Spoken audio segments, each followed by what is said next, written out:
कहानी की शुरुआत में ही महाजन नाम के एक बंदे के आदमी अपनी बड़ी सी बोट के जरिए से समंदर में जाने लगते हैं मछलियाँ पकड़ने के लिए। इस बोट के हेड का नाम होता है चांद, वही हमारे चंचल चौधरी भाई साहब। इस बोट में इसकी ही चलती रहती है, मतलब कौन से डायरेक्शन पर जाना है, कहाँ पर जाल बिछाना है, कब जाल निकालना है। इस बोट में और भी बहुत सारे कैरेक्टर्स है, आगे जाकर बताऊंगा।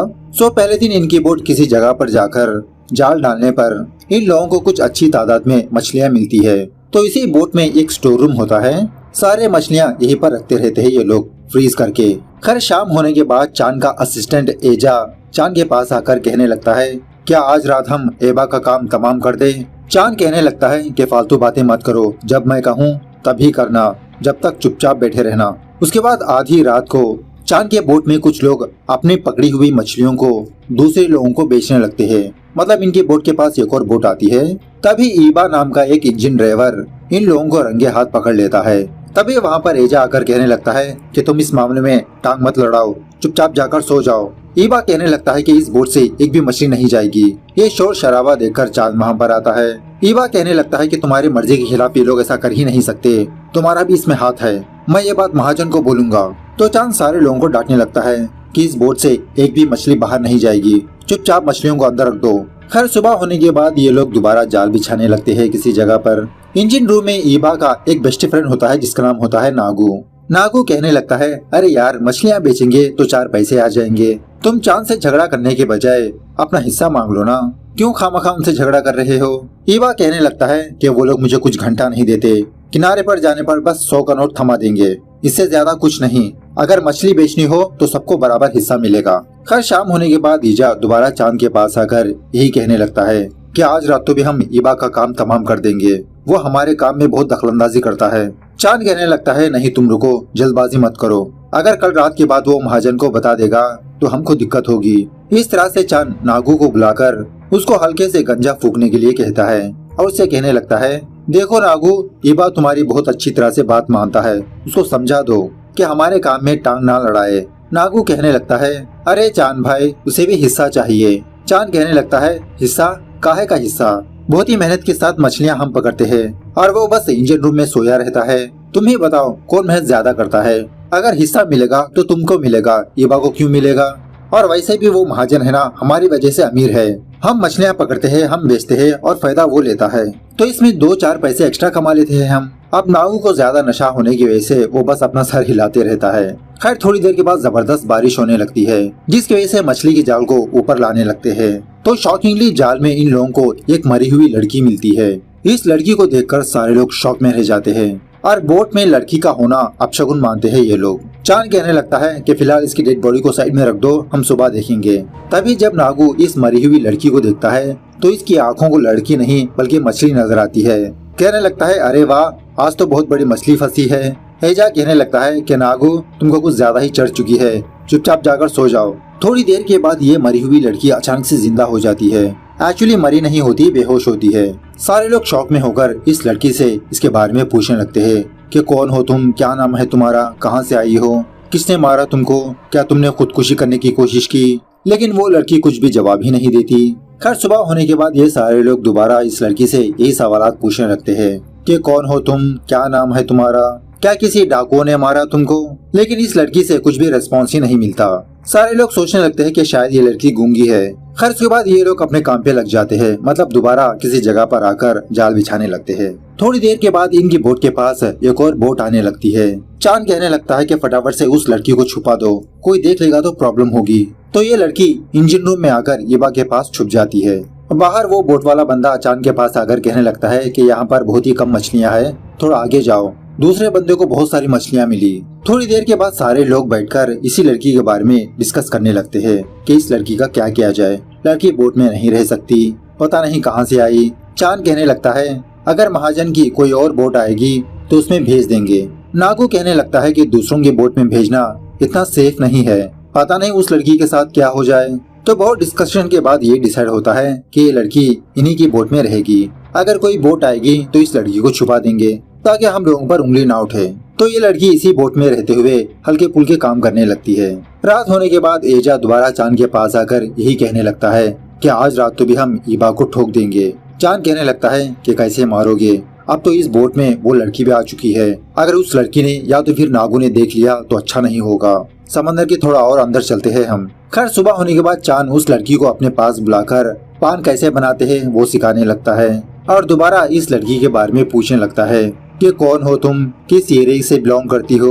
तो वो लड़की चांद से कुछ इशारों में बात करने लगती है, लेकिन चांद को कुछ घंटा समझ में नहीं आता और उसी तरह चांद हल्के से फ्लर्टिंग भी करने लगता है। कहने लगता है कि तुम भी पान बना लो, साथ में खाएंगे हम दोनों। और उसी तरह ये लड़की दूसरे बंदों के साथ भी बहुत ही अच्छे से घुल मिल जाती है, उनसे खेलने लगती है, उनके साथ मजाक करने लगती है, खाती पीटती बैठती है। खैर दूसरे दिन एक और छोटी बोट चांद की बोट के पास आने लगती है।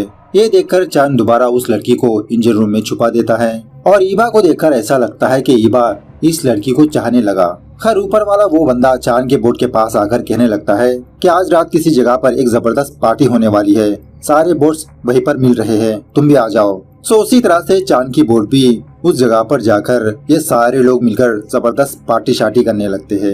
यहाँ पर एक गाना चलता है जो बहुत ही मस्त होता है। इसी पार्टी के दौरान वो बोट वाला बंदा चांद से एक डायरेक्शन के बारे में बताने लगता है कि अगर तुम वहाँ पर जाओगे तो बहुत अच्छी अच्छी मछलियाँ मिलेंगी, एक दिन में तुम वापस घर आ जा सकते हो, इतनी मछलियाँ हैं वहाँ पर। थोड़ी देर के बाद चांद दोबारा अपनी बोट के पास आकर इस लड़की से बात करने की कोशिश करने लगता है कि दिन में मैं तुमसे बात नहीं कर पाता, सारे लोग रहते हैं ना, अब जाके टाइम मिला, चलो हम दोनों इंजन रूम में जाकर एक दूसरे के साथ बहुत ही अच्छा टाइम स्पेंड करेंगे, 1 घंटे तक यहाँ पर कोई भी नहीं आएगा, सब बिजी है पार्टी में। इस तरह से चांद इस लड़की का हाथ पकड़कर जबरदस्ती करने लगता है तो उस लड़की को गुस्सा आकर अपने हाथ में चाकू ले लेती है। चांद डर के मारे पीछे जाने पर वो बोट से नीचे गिर जाता है समंदर में। बाद में जोर जोर से चिल्लाने पर चांद के आदमी वहाँ पर आकर चांद को समंदर से बाहर निकालते हैं। बहाना बनाने लगता है कि इसका पैर फिसल गया। उसके बाद पार्टी शार्टी खत्म होने के बाद सारे बोट्स अपने अपने शिकार पर निकल जाते हैं। सुबह होने के बाद चांद गुस्से में एजा से कहने लगता है कि उस लड़की को फुकट में रोटी मत दिया करो, उस लड़की से सारा काम करवाओ। तो एजा उसी तरह से उस लड़की को बताने पर बेचारी वो लड़की बोट का सारा काम करने लगती है, मतलब खाना पकाना, पोछा करना, काम कुछ ज्यादा ही दे देते हैं। उसके बाद वो लड़की फ्रीजर रूम में आती है मछलियाँ लेने के लिए। उसी रूम में नागू भी आता है। देखते ही देखते नागू भी इस लड़की के साथ जबरदस्ती करने लगता है, चुम्मा चाटी करने की कोशिश करने लगता है। तो उस लड़की को गुस्सा आकर नागू को उस जगह पर मारती है जहाँ पर मारना चाहिए। खैर रात होने के बाद ईबा ये देखता है कि वो लड़की इस बोट में मौजूद नहीं है। सारी जगह पर तलाशी लेने लगता है, लेकिन वो लड़की किसी भी रूम में मौजूद नहीं होती। बाद में देखता है कि वो लड़की समंदर में जाकर बोट के पास तैर रही है। ईबा भी इस लड़की के पास जाकर जब बुलाने लगता है, वो लड़की शॉक में होकर ईबा से कहने लगती है कि कौन है। इसकी आवाज सुनने के बाद ईबा शॉक में रह जाता है, पूछने लगता है क्या तुम बात कर सकती हो, तो इतनी दिनों तक चुप क्यों रही, क्या नाम है तुम्हारा। तो वो लड़की अपना नाम बताने लगती है, गुलती। बाद में ऊपर चली जाती है। खैर दूसरे दिन ईजा चांद से कहने लगता है कि जब से वो लड़की बोट में आई है हमको एक भी मछली नहीं मिली। मैंने पहले ही कहा था कि बोट पे ये लड़की रखना अपशगुन है, अब इस लड़की का तो कुछ करना पड़ेगा।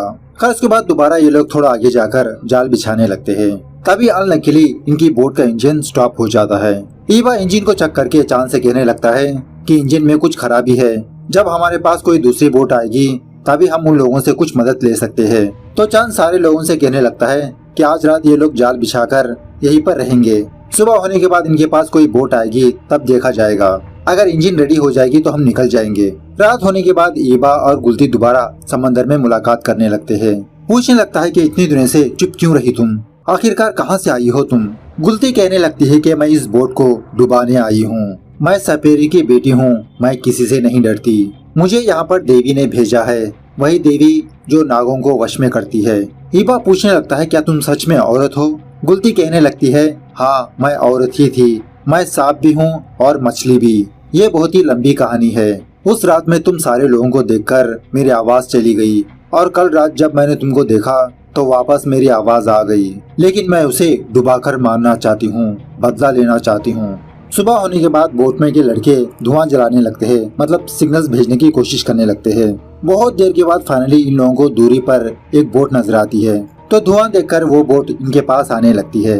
इंजन रूम में ईबा गुलती से कहने लगता है इंजन ठीक होने के बाद ये सारे लोग वापस चले जाएंगे, क्योंकि कुछ ज्यादा मछली हाथ नहीं लगी। गुलती कहने लगती है अगर ज्यादा मछली पकड़ में आएगी तो ये लोग और 2 दिन रुक सकते हैं ना। उसके बाद गुलती दूसरे रूम में छुप जाने पर दूसरे बोट वाला बंदा चांद की बोट में आकर इंजन को ठीक कर देता है। सो एक आखिरी बार चांद जाल बिछाने के लिए कहता है, शायद कुछ मछलियाँ हाथ लग जाए। तो फाइनली इस बार बहुत ही ज्यादा तादाद में मछलियाँ मिल जाती है इनको। चांद अपने आदमियों से कहने लगता है कि लगता है यहाँ पर काफी सारी मछलियाँ हैं, हम 2 दिन के बाद वापस चलेंगे घाट पर। खैर आधी रात को ईजा अपनी नींद से उठकर ये देखता है कि किसी ने बोट का एंकर खोल दिया। चीखते चिल्लाते हुए चांद को बुलाने लगता है कि पता नहीं किसने बोट का एंकर खोल दिया और रात के अंधेरे में ये बोट किस दिशा में जा रही है ये भी इन लोगों को आइडिया नहीं होता। और उसी तरह बोट के बहाव से ही इन्होंने जो जाल बिछाया था वो भी चला गया कहीं पर। सो चांद कहने लगता है कि सुबह होने के बाद ये लोग अपने जाल को ढूंढ निकालेंगे, जब तक इनके बोट्स में जो ड्रम्स होते हैं उन ड्रम्स को एंकर की तरह यूज किया जाए। लेकिन सुबह होने के बाद भी इन लोगों को इनका जाल नजर नहीं आता। मोरा चांद से कहने लगता है कि हम यहीं से ही लौट जाएंगे, जाल गया भाड़ में। चांद कहने लगता है कि वो जाल 10,000 रुपए का है, कौन भरपाई करेगा, महाजन को कौन जवाब देगा। उसके बाद ये सारे लोग मिलकर बोट का कैनवास बनाने लगते हैं ताकि शिप का तेल बच जाए। तभी एक और कांड हो जाता है शिप में। ड्रम से काफी सारा पेट्रोल बह चुका होता है। शायद किसी ने जानबूझकर इस ड्रम पर छेद किया। बहुत ही कम तेल बचा होता है इन लोगों के पास। ये सारे मुसीबतें देखकर नागू चांद से कहने लगता है कि उस लड़की की वजह से ही हमारे साथ ऐसा हो रहा है, वरना हमारे साथ कभी भी ऐसा नहीं हुआ। वह तो मछलियाँ जाल में नहीं फंसी, जाल चला गया, तेल चला गया। तो चांद के कहने पर बोट में के कुछ लोग उस लड़की को बोट से बाहर फेंकने की कोशिश करने लगते हैं। तभी ईबा इन सारे लोगों का सामना करने लगता है कि अगर कोई भी बंदा इस लड़की को हाथ लगाएगा तो हाथ काट डालूंगा। सारे लोग डर के मारे पीछे हट जाते हैं। खैर रात में नागू ईजा से कहने लगता है तेल का ड्रम अपने आप नहीं फूट सकता, यह हम में से किसी एक का काम हो सकता है। और इसी तरह इनकी बोट हवा के झोंके से दूसरी दिशा में जाती रहती है। आधी रात को ईबा और गुलती दोबारा समंदर में मुलाकात करने लगते हैं। गुलती से पूछने लगता है क्या ये सब कुछ तुम्हारा काम है। गुलती ना का जवाब देने लगती है शायद ये सब कुछ देवी का काम हो सकता है। गुलती कहने लगती है अगर मैं तुम्हारी बोट पर नहीं आती तो वो लोग तुमको कब का मार चुके होते। ईबा पूछने लगता है आखिरकार तुम हमारे बोट पे क्यों आई हो, किसको मारना चाहती हो। गुलती कहने लगती है कि एक जादू की कहानी है। 7 साल पहले मैं और मेरे बाबा मछली पकड़ने के लिए समंदर में गए। वापस आते समय कुछ डाकुओं ने हम पर हमला किया। उस हमले में मेरे बाबा मर गए। अब मैं मेरे बाबा का बदला लेना चाहती हूँ। उस डाकू को अपने हाथों से मारना चाहती हूँ। वो डाकू और कोई नहीं चांद है। लेकिन मैं ये सोचकर चुप रही कि एक की गलती की सजा दूसरे लोगों को क्यों मिले। ईबा कहने लगता है कि अगर हमको दूसरी बोट मिल जाएगी तो हम यहाँ से वापस चले जाएंगे। तभी बोट में के लोग इन दोनों को एक साथ देख लेते हैं।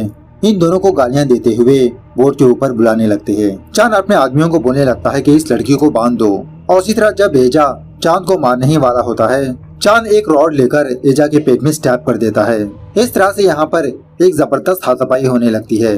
गुलती यही कहने लगती है कि चांद डाकू मैं तुमको नहीं छोड़ूंगी। इसी दरमियान में चांद एबा को मार देता है। उसके बाद जब नीचे देखता है तो गुलती इस बोट पर मौजूद नहीं होती। बोट में के सारे लोग सारा बोट छान मारते हैं लेकिन वो लड़की कहीं पर भी नजर नहीं आती। थोड़ी देर के बाद देखने पर एजा जिंदा ही होता है लेकिन बहुत जख्मी हालत में, काफी सारा खून बह चुका होता है। उसके बाद चांद मोरा नाम के बंदे से कहने लगता है कि उस ईबा की लाश को समंदर में फेंक दे। जब मोरा ईबा की लाश को हाथ लगाता है तो अचानक से इसकी मौत हो जाती है। इसके सर पर चाकू का वार होता है। ये देखकर सारे लोग डर जाते हैं कि जो लाश को छुएगा वो मर सकता है। बाकी लोग भी लाश को छूने से डरने लगते हैं। खैर 2 या 3 दिनों के बाद बोट में का एक बंदा दूरी पर एक बहुत बड़ी शिप को देखता है। सारे लोगों को आवाज लगाते हुए कहने लगता है अरे वो देखो कोस्ट गार्ड की शिप आ रही है, इशारा करके यहाँ पर बुलाओ। लेकिन जब सारे लोग वहाँ पर देखते हैं तो वहाँ पर कोई भी शिप मौजूद नहीं होती। ये तो उस बंदे का वहम होता है। लेकिन फिर भी वो बंदा इसी चीज को सच समझकर समंदर में कूद जाता है। उस बोट की तरफ तैरने लगता है। उस बंदे को बचाने के लिए उसका भाई समंदर में कूदता है लेकिन नो यूज। तैरते तैरते वो बंदा समंदर में डूब ही जाता है। उसके बाद बोट में का एक और बंदा जब इंजन रूम में आता है इंजन को स्टार्ट करने के लिए, इत्तेफाक से वो बंदा भी मरा पड़ा होता है। ये बंदा यहाँ पर कैसे मरा नो आइडिया। सो बाकी लोग भी दोबारा डरने लगते हैं इंजन रूम में जाने के लिए। देखते ही देखते इन लोगों के पास धीरे धीरे खाना पानी कम होते रहता है। खैर दूसरे दिन ये तीनों बहुत ही हिम्मत जुटाकर इंजन रूम में जाने लगते हैं उस बंदे की लाश को निकालने के लिए। तभी ऊपर इस बोट को एक पर्दा बना होता है ना कैनवास, वो निकल जाता है, मतलब टूट जाता है। रात होने के बाद जख्मी हालत में ही ईजा चांद पर ब्लेम करने लगता है कि सब कुछ तुम्हारी गलती है। ईजा की बकबक सुनने के बाद चांद गुस्से में आकर ईजा को बार बार स्टैप करके इसे मार ही देता है। जब दूसरा बंदा चांद को रोकने की कोशिश करने लगता है, गलती से वो चाकू उस बंदे को भी लग जाती है, जिसकी वजह से वो भी मर जाता है। यह देखकर नागू चांद से भागने लगता है कि मुझे मत मारो, तुम मुझे भी मार दोगे। चांद समझाने लगता है, अरे मैंने उन दोनों को जानबूझकर नहीं मारा, मेरा दिमाग सटक गया, मैं तुमको क्यों मारूंगा, ये देखो चाकू भी फेंक दी मैंने। खैर चांद के पास पिंजरे में एक छोटा सा परिंदा होता है। सुबह होने के बाद उस परिंदे को हवा में उड़ा देता है। नागू से कहने लगता है कि अगर ये परिंदा वापस हमारी बोट में आया तो समझ जाओ हम बहुत ही दूर है, अगर नहीं आया तो समझ जाओ किनारा आसपास ही है। तो रात होने के बाद वो परिंदा इनके बोट के पास ही आकर बैठता है, मतलब इनकी बोट काफी दूर निकल चुकी होती है। जब चांद को भूख लगती है उसी परिंदे को जलाकर खाने लगता है। खैर दूसरे दिन चांद और नागू बोट में की सारी लाशों को एक के बाद एक समंदर में फेंकने लगते हैं, क्योंकि बहुत बुरी बदबू आ रही होती है। फाइनली जब चांद ईबा के पास जाता है उसकी लाश को भी समंदर में डालने के लिए, तो ईबा के पास एक सांप मौजूद होता है। चांद को डस लेता है। जब चांद नागू के पास आता है वो सांप नागू को कब का डस चुका होता है, नागू कब का मर चुका होता है। थोड़ी देर के बाद चांद भी बहुत तड़पते हुए मर जाता है। बाद में वो सांप अपनी असली शक्ल में आती है, मतलब गुलती ईबा की लाश को अपने सीने से लगाकर बहुत रोने लगती है। इस तरह से ये मूवी यहाँ पर दी एंड होती है।